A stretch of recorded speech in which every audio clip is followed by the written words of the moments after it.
राजद के जिला कार्यालय में एक प्रेस कॉन्फ्रेंस की गई जिसमें बक्सर के विधायक, डुमरांव के विधायक एवं राजपुर के विधायक ने संयुक्त रूप से प्रेस कॉन्फ्रेंस कर अपने महागठबंधन के पक्ष में जो एमएलसी के चुनाव के लिए प्रत्याशी खड़े हैं उनके समर्थन में वोट मांगा है। आइए सुनते हैं विधायकों ने क्या कहा।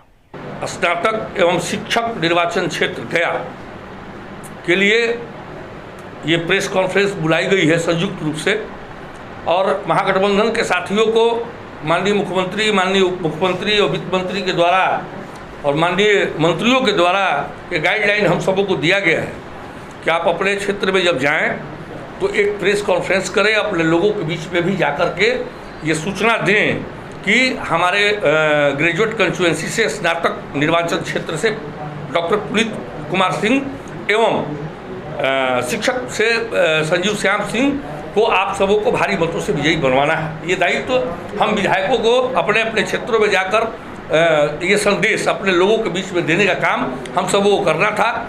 और हमारे सम्मानित जिलाध्यक्ष बड़े भाई शेषनाथ सिंह जी के बुलावे पे हम तीनों विधायक आए हैं और हम सभी अपील करते हैं अपने बक्सर संसदीय क्षेत्र की तमाम जनता से कि आप शिक्षक स्नातक में जदयू के प्रोफेसर संजीव श्याम सिंह जी को और डॉक्टर पुनीत सिंह को स्नातक निर्वाचन क्षेत्र गया से भारी मतों से विजयी बनाने का हम तीनों विधायक एवं राष्ट्रीय जनता दल के सम्मानित अध्यक्ष ये अपील करते हैं कि आप सभी एकजुट होकर के महागठबंधन के साथी को विजयी बनाने का काम करेंगे। बहुत बहुत धन्यवाद। और जो हालात है राजनीतिक बिहार का और देश का, ऐसे समय में हम लोगों से ये अपील कर रहे हैं कि आपको अगर देश में लोकतांत्रिक संस्थाओं को सुरक्षित रखना है और बिहार को भी उनके हाथ से जाने देने से बचाना है तो महागठबंधन को जिताना आवश्यक है। क्योंकि हम देख रहे हैं कि किस तरीके से देश में जो मौजूदा मोदी की सरकार है वो तानाशाही को स्थापित करने में लगी हुई है।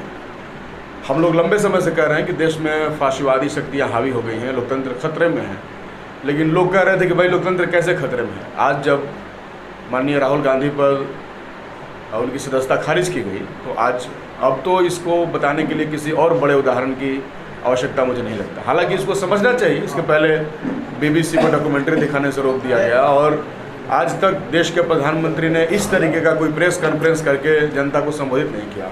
कभी आप लोगों का क्वेश्चन उन्होंने नहीं एक्सेप्ट किया, सिर्फ दिल की और मन की बात करते रहे।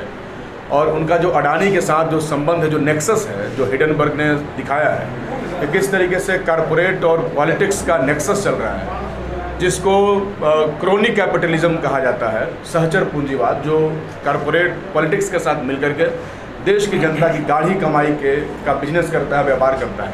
ये तो स्पष्ट हो गया।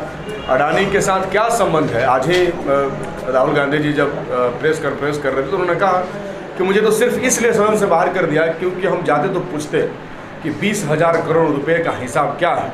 वो 20,000 करोड़ रुपया जो अडानी के कंपनी में लगा दिया गया बिना किसी गारंटी के और बिना जाने पहचाने, वो पैसा LIC का है, वो पैसा SBI का है और LIC और SBI का पैसा हमारा पैसा है।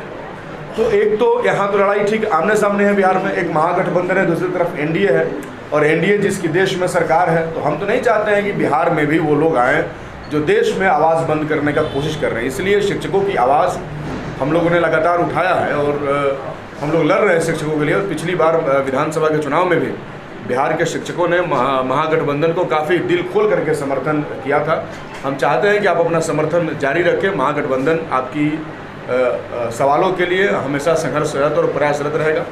और बाकी स्नातक क्षेत्र है तो आप जानते हैं कि स्नातक किए हुए नौजवान जो हैं वहीं बेरोजगारी का दंश झेल रहे हैं। तो अब ये नौजवान तो मोदी जी पे भरोसा नहीं कर सकते हैं जो 2 करोड़ का वादा करके जिन्होंने नौकरी नहीं दिया। लेकिन हमने जो महागठबंधन ने 10 लाख की नौकरी का वादा किया था, इस बार के बजट में हमारा जो बजट आया उसको आप पढ़ेंगे तो आप पाएंगे कि सरकार ने ये संकल्प लिया है कि हमने 10 लाख लोगों को सरकारी नौकरी और 10 लाख और लोगों को अन्य तरह का रोजगार हम लोग मुहैया कराएंगे। ये हमारे बजट में निहित है, उस दिशा में हम लोग चल रहे हैं। शिक्षकों की नियुक्ति का सवाल है, उस पर नियमावली तैयार है और चंद दिनों का इंतजार है, क्योंकि हम जानते हैं कि शिक्षक की बहाली की तैयारी बहुत सारे स्नातक पास विद्यार्थी कर रहे हैं। उनसे हम कहना चाहते हैं कि बीजेपी का जो झूठ और प्रपंच है उसमें फंसने की आवश्यकता नहीं है। उनसे तो हम लोग देख ही रहे हैं कि अभी तक बिहार में भी लंबे समय से बीजेपी सत्ता में रही ही है और केंद्र में उनका जो हालत है वो आप देख रहे हैं। इसलिए ऐसे समय में राजनीतिक तौर पर भी महागठबंधन को जिताना ज़्यादा आवश्यक है। हम लोग आपके माध्यम से उन लोगों से अपील करना चाहते हैं, महागठबंधन के जो दोनों प्रत्याशी हमारे इलाके के हैं, संजीव श्याम सिंह और डॉक्टर पुनीत, इन दोनों को आप अपना जो बहुमूल्य मत है उसको दें और बिहार के विधानमंडल में महागठबंधन की ताकत जो है उसको आगे बढ़ाएं, ताकि हम लोग कॉरपोरेट फासीवाद का जो राजनीतिक गठजोड़ है उस पर हम लोग रोक लगा सकें। और महागठबंधन की जो विधायक दल की बैठक हुई थी उसमें माननीय मुख्यमंत्री, उप मुख्यमंत्री, सभी माननीय मंत्री जो के द्वारा स्पष्ट निर्देश दिया गया कि आप लोग अपने अपने क्षेत्रों में जाकर महागठबंधन के पक्ष में वोट देने का, दिलाने का कार्य करें।